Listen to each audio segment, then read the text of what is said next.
Dear students of class 9A and 9B, today's points. Number 1, Tulsidas. 2, Ganesha, 3, Guru Nanak Dev Ji. 4, effects of the Bhakti movement. And 5, impact of the Sufi movement. First point, Tulsidas. Now, who was Tulsidas? Tulsidas was a religious saint who popularized the concept of Rama. Rama became popular throughout the country. Why? Because of not only other saints but also Tulsidas, the greatest devotee of Rama among the Bhakti movements or Bhakti saints. Among the Bhakti saints, he popularized the worship of Lord Rama Sita throughout northern India. He was very simple and humble man and used music and singing to spread the story of Lord Rama. His Ramcharitmanas remains the most popular rendition of the Ramayana till today. And during his period, Tulsidas popularized the concept of Lord Rama's story, Rama and Sita story, Rama's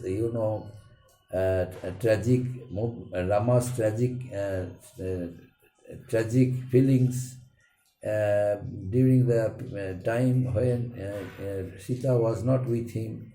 And on the contrary, the frustrations of Sita when she was at Lanka without the presence of Rama. How did she spend her life? Each and every point he thoroughly described through music and singing. That's why there is no evidence preserved in the form of record because of the reason or system he introduced, preachings and teachings through music and singing. The next one, Ganesha. Who was Ganesha? Ganesha was the follower of Nathapanthi tradition. He was the follower of Nathapanthi tradition. Now, what is Nathapanthi tradition? Nathapanthi tradition is considered to be the foremost Bhakti saint in Maharashtra, and he taught and wrote all his preachings and teachings in one language, that was Marathi language. That's why he is known as Nathapanthi, a saint of Nathapanthi tradition, adapted a technique and method using only one language, that was Marathi language. The language, his only language, he used Marathi and and made himself popularized, thus establishing and popularizing in Marathi language. He became a great saint, a great Marathi saint. He wrote the Bhagavad Gita in which language? In his native language, Marathi. And not only that, he worshipped Vithoba. He worshipped Vithoba, means the incarnation of Lord Vishnu. Vithoba, who was Vithoba? Vithoba was the incarnation of Lord Vishnu. He worshipped him. And he wrote Bhagavad Gita in which language? He wrote Bhagavad Gita in his own native language, that was Marathi. He wrote Bhagavad Gita in Marathi language and worshipped Vithoba, an incarnation of Lord Vishnu. He rejected the caste system and rituals. He thought that superstitions and rituals were the castes in the society, so it should be reduced as far as possible. That's why he did not support, he did not encourage any kind of superstitions, any kind of celebrations through old traditional system. That's why he antagonized caste system and rituals, and he established the concept of brotherhood, the concept of unity, the concept of solidarity, the concept of mutual understanding, and hence his preachings and teachings also were appreciated by the people during his age. Who was he? He was Ganesha.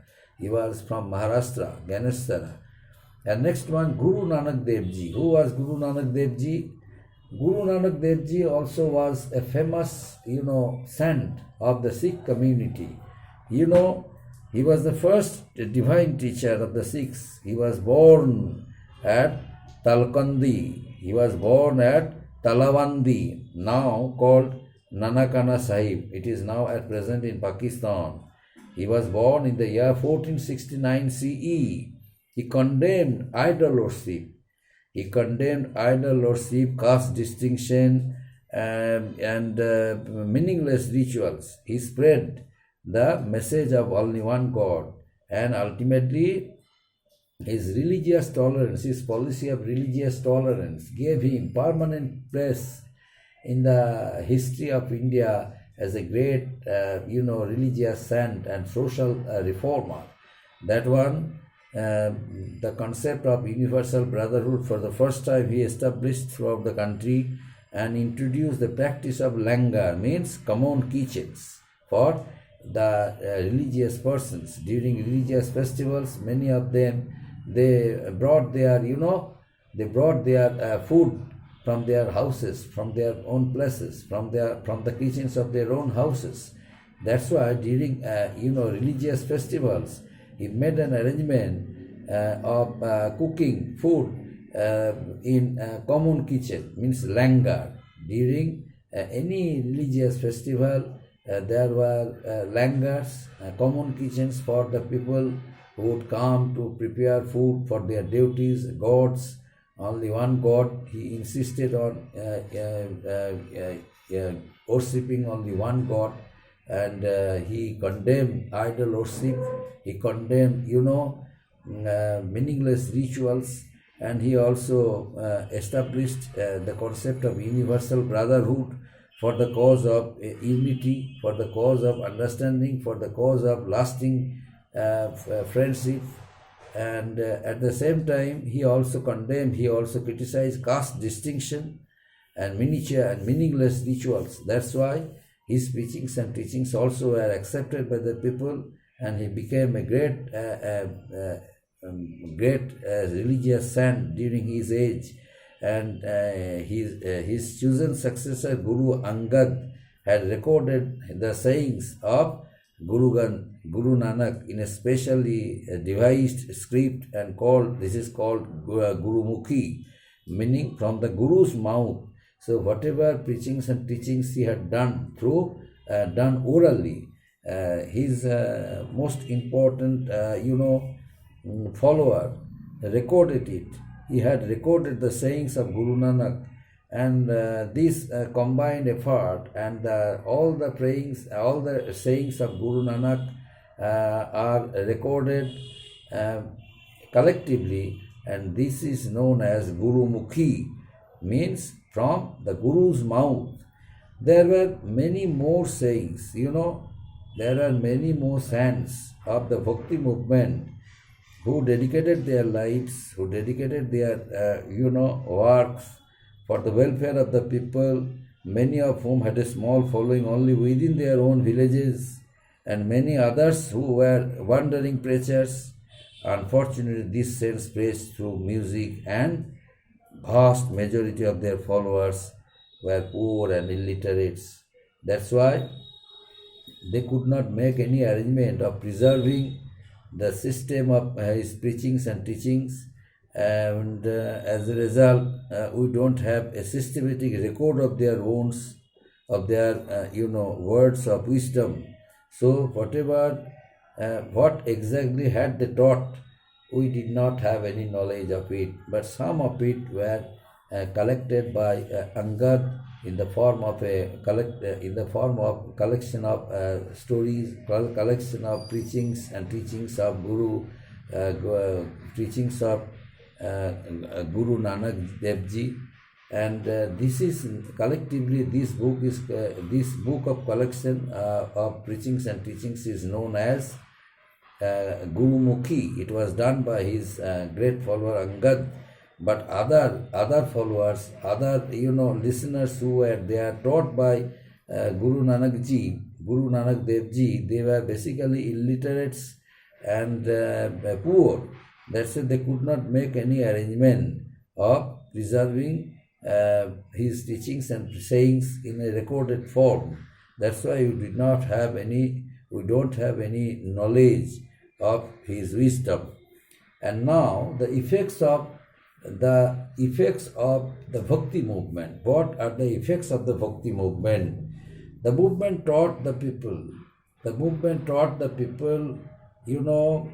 The concept of equality, fraternity, brotherhood, the meaningless rituals. It condemned the meaningless rituals. It condemned superstitions, prejudices. It condemned inequality. It stressed on the concept of religious harmony, and that's why religious rights and from the religious rights and religious practices, the influence of the Brahmins also were reduced, and almost all the saints denounced the bonds of casteism. And not only that, it gave a ray of hope to the downtrodden people who were basically poor, people who were basically backward, deprived of their rights, and facing financial crisis. It was due to their reason, in the interest of them, the teachings and preachings of the saints of Bhakti movement, started giving a ray of hope to the downtrodden.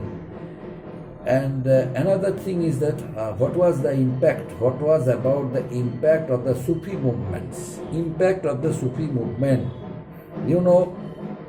The Hindus and the Muslims, due to the Sufi movements, the unity between the two communities, the Hindus and Muslims, became possible.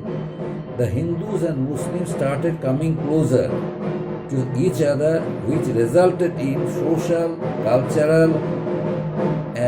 cultural unity among them, cultural unity between them. And the significant achievements of the Bhakti movement was the growth of regional languages, as the reformers preached to the masses Marathi, Hindi, Bengali, Maithili, etc., etc. These were the regional language through which the saints taught the people.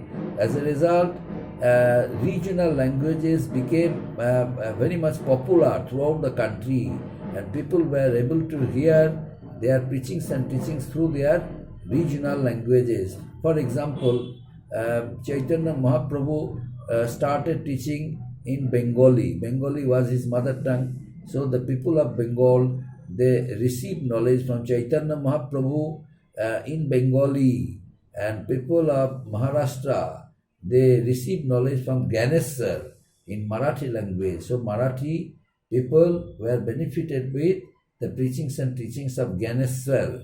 And not only that, Maithili language, Hindi language, Marathi language, so these were the regional languages became very much popular throughout the country, only because of the Bhakti movements under the Sufi saints and under the Bhakti saints. So Sufi saints and Bhakti saints, both of them dedicated their works, their achievements for the all-round development of religion, all-round development of religious concept and religious harmony, social equality, and social equality. And for that reason, no superstitions were there, no prejudices were there, rituals, meaningless rituals also were removed, and the dominion of the Brahmins also was reduced, and illiterate persons did not have any knowledge, but and basically they were poor. That's why they were given special treatment, special attention, and only because of the contributions of the Bhakti saints, Sufi saints and Bhakti saints, they paid special attention towards them so that they must not, be deprived of their rights, deprived of their feelings, and hence they were taught specially, but they did not have any capability, financial ability to get it record the preachings and sayings of the Bhakti saints, Sufi saints. That's why some of most important sayings which through which you could learn, which you could which you could learn and which you could learn and we could gain knowledge from there, not possible because of very less number of system through which their sayings were recorded by any follower, like Langar, one of the most important follower of Guru Nanak ji. He made an arrangement, and Langar is a system, a recording system of sayings of Guru Nanak. It was done by his chosen successor, Guru Angad. Guru Angad got it done. His preachings, his sayings, all these things he got it recorded, and he did it collectively. And this script is known as Guru Mukhi script, and that means from the mouth of the Gurus, from the Guru's mouth. This is known as Guru Mukhi. It was done by Guru Nanak Dev Ji's successor, Guru Nanak Dev Ji's chosen successor, Guru Angad. And the system he introduced, that was Guru Angad, and the system he introduced was Langar. And ultimately what happened? Langar means common kitchen, Langar means common kitchens. And Guru Angad's was the chosen successor of Guru Nanak Dev Ji. He recorded the sayings of Guru Nanak. He recorded the sayings of Guru Nanak, specially in the form of a script. And this script is known as Guru Mukhi script. And what is the meaning of Guru Mukhi? The meaning of Guru Mukhi is sayings from the mouth of the Guru. Sayings from the mouth of the Guru. This is Guru Mukhi. A number of sayings, preachings and teachings of Gurus are included there. And by doing it, he helped the needy people to learn the preachings and teachings of Guru Nanak. At the same time, a number of regional languages also became popular, and people started learning through the regional languages. These regional languages were Marathi, Hindi, Bengali and Maithili. Up to this, my dear students, thank you.